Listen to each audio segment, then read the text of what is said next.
Bonjour, je vous présente aujourd'hui le tirage du mois de novembre pour le signe du Bélier. C'est un tirage général, donc ne gardez que ce qui résonne en vous, que ce qui vous parle, selon les situations que vous vivez.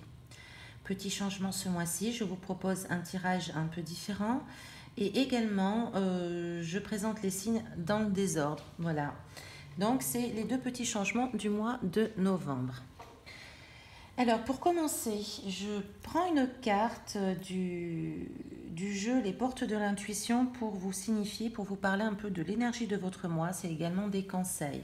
Finalement, en mélangeant le jeu, deux sont tombés. Alors, il s'agit de l'égarement et il s'agit de la réponse. Donc, alors je vérifie juste, oui, voilà, c'est bon. Parce que tout à l'heure, la caméra s'est carrément écroulée, donc je vérifie pour savoir si vous voyez bien. La carte de l'égarement nous dit « Ne cherchez pas de réponse avec votre mental.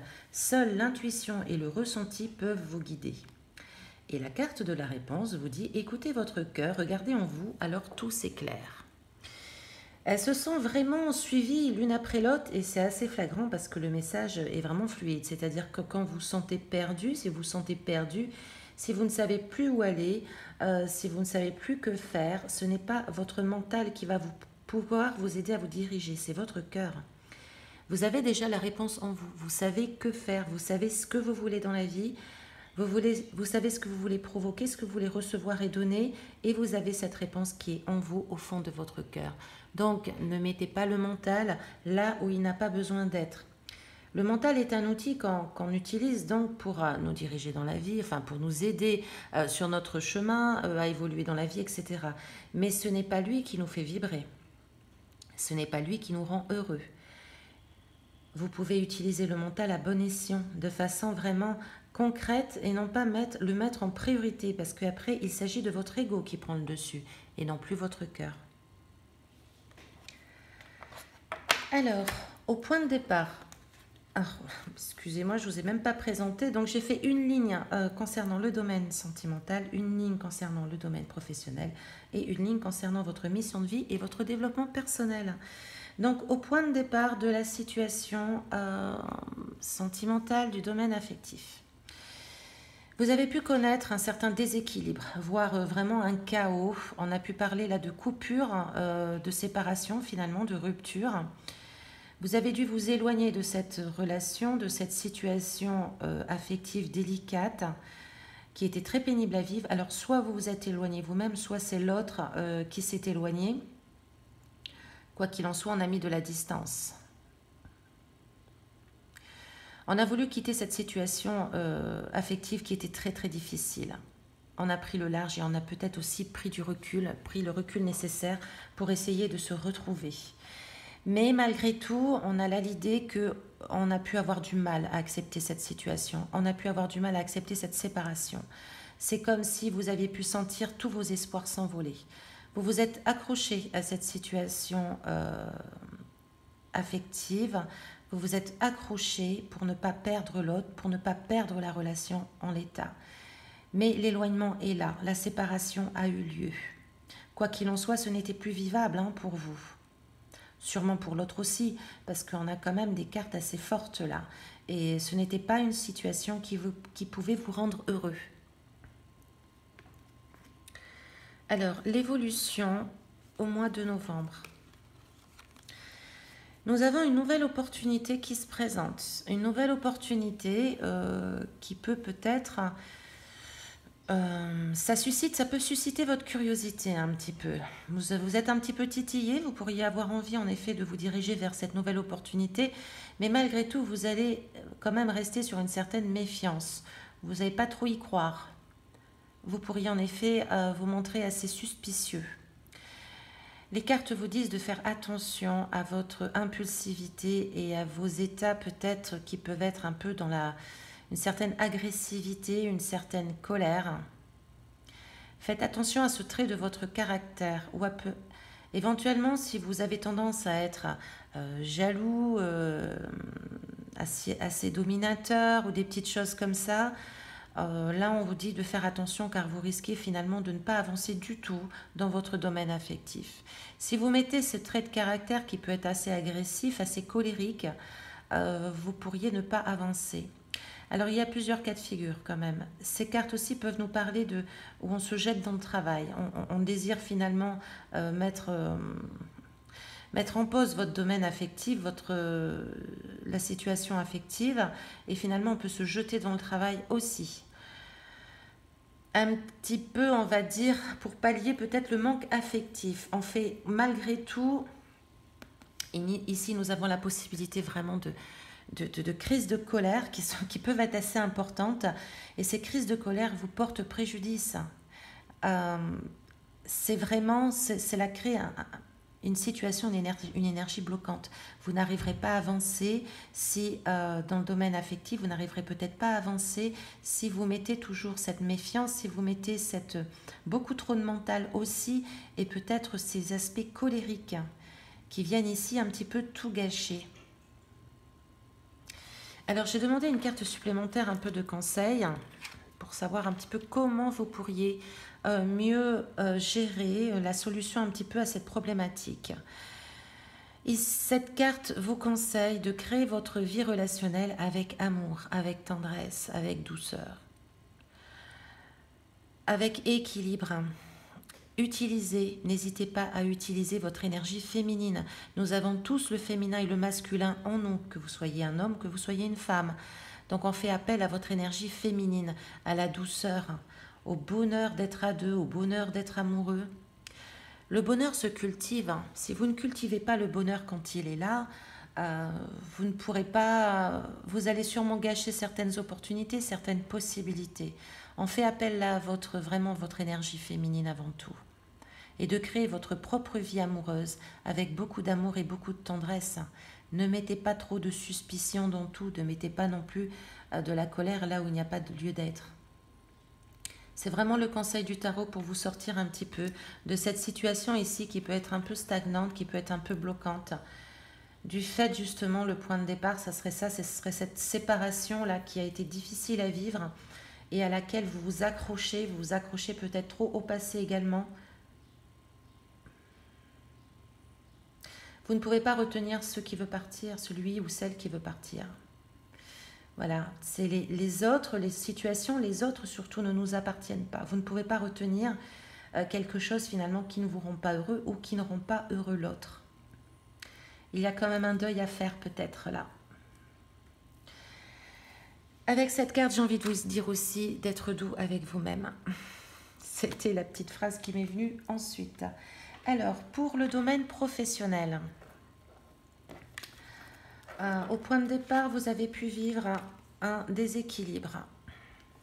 Un déséquilibre dans votre vie professionnelle, en ressentant un certain inconfort ou alors en ressentant des fortes privations. Vous avez pu vous priver de beaucoup de choses, ou peut-être que vous avez eu affaire à une personne qui était intéressée par votre travail mais qui n'était pas dans l'équilibre, qui ne cherchait pas à se montrer équilibré avec vous-même.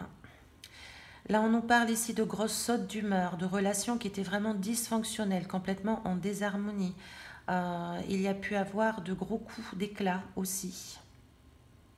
Des sautes d'humeur un peu incompréhensibles.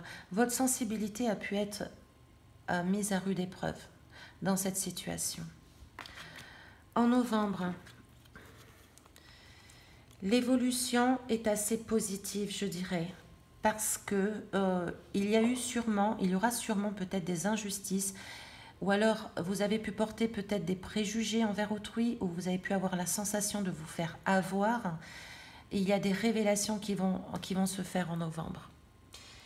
Il y a des risques en effet de trahison, mais cette fois la vérité va éclater au grand jour. Et pour vous, ça va être un réel soulagement. Vous allez pouvoir lever le voile sur ce qui était caché, sur des secrets, sur des choses que l'on ne vous a pas dites, sur des raisons qui vous ont été cachées, ou du moins peut-être des choses que vous n'avez pas comprises jusqu'à présent, que vous allez pouvoir comprendre. Vous allez vraiment mettre de la lumière sur les secrets, sur les trahisons, sur les révélations. Là vraiment, c'est en novembre en tout cas, tout se déclenche et tout s'ouvre et on y voit beaucoup plus clair. Et justement, là, nous terminons avec l'As de bâton, qui est vraiment une très belle carte, c'est-à-dire que c'est un nouveau départ, un nouveau commencement. C'est l'étincelle qui va vous mener à l'action, à une envie de vous relancer dans la créativité. Ça va faire appel à votre créativité, à votre passion, à vos envies profondes. La motivation revient au mois de novembre, à partir du moment où cette injustice, euh, où les choses qui vous ont été cachées vont finalement éclater au grand jour, ça va complètement comme vous réveiller. Ça va vous faire sortir de quelque chose qui vous pesait et vraiment l'étincelle est là et la créativité est là aussi à son comble. Donc vous pourriez repartir sur quelque chose de neuf avec beaucoup de motivation, avec beaucoup de passion. Dans le domaine de votre mission de vie et de votre développement personnel. Au point de départ, nous avons vraiment une grosse souffrance, comme un écroulement, comme quelque chose qui s'est passé et pour vous, vous ne vous y attendez pas, et c'est comme un écroulement. Vous étiez vraiment dans cet état d'échec, de défaite, mais c'est terminé, sachez que c'est derrière vous. On nous parle ici dans ce tirage que quelquefois, vous pouviez en vouloir trop. Vous pouvez être très avide et finalement demander énormément à l'autre, demander aussi énormément aux autres. Vous attendez peut-être un peu trop des autres. Du fait, cela vous êtes quand même assez, vous pourriez être assez facilement dans le jugement, dans la frustration. Déjà, vous sentir assez frustré de ne pas obtenir ce que vous voulez, absolument, et aussi d'être assez dans la critique. Vous pouvez venir à critiquer l'autre. Vous pouvez être facilement dans la critique.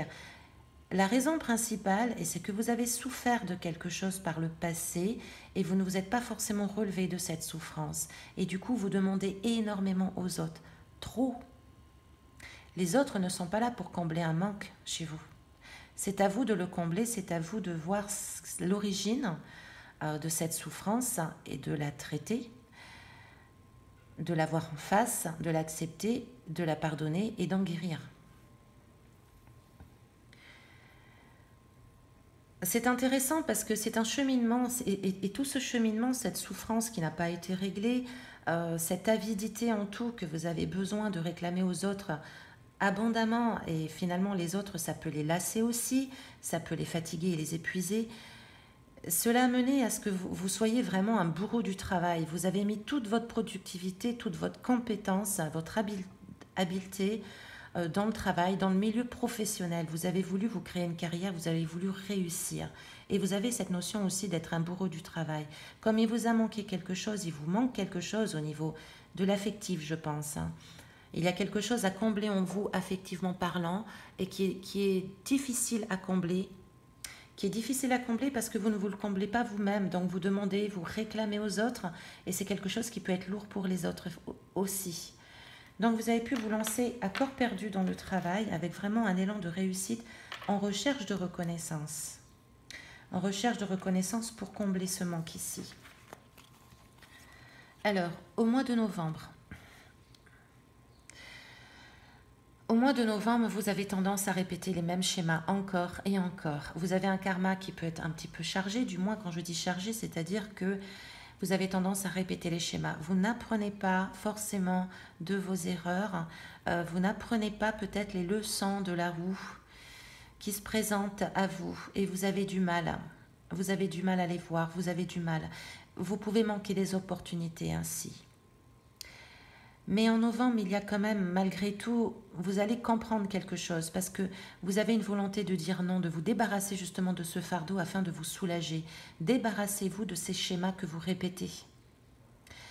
Vous allez être dans une énergie de lâcher prise. Vous allez vouloir vous dépouiller de tout ceci, de vous débarrasser de tout ceci. Et vous pouvez en effet arriver à une certaine énergie de changer de regard sur ce qui se passe, de lâcher prise. Ne croyez pas que vous êtes complètement impuissant, ce n'est pas vrai. Ce n'est pas vrai. Par contre, vous avez à travailler en vous, pour vous, la confiance en soi. Si vous n'osez pas, si vous manquez de confiance en vous-même, les autres ne peuvent pas vous faire confiance. On ne peut pas avoir confiance en quelqu'un qui n'a pas confiance en soi-même. Donc c'est vraiment quelque chose, un travail qu'apparemment, en tout cas, qui se ressort dans ce jeu. Après, c'est un tirage qui ne parlera pas forcément à tout le monde, hein. Mais si cela vous parle, vous avez vraiment à travailler le manque de confiance en soi.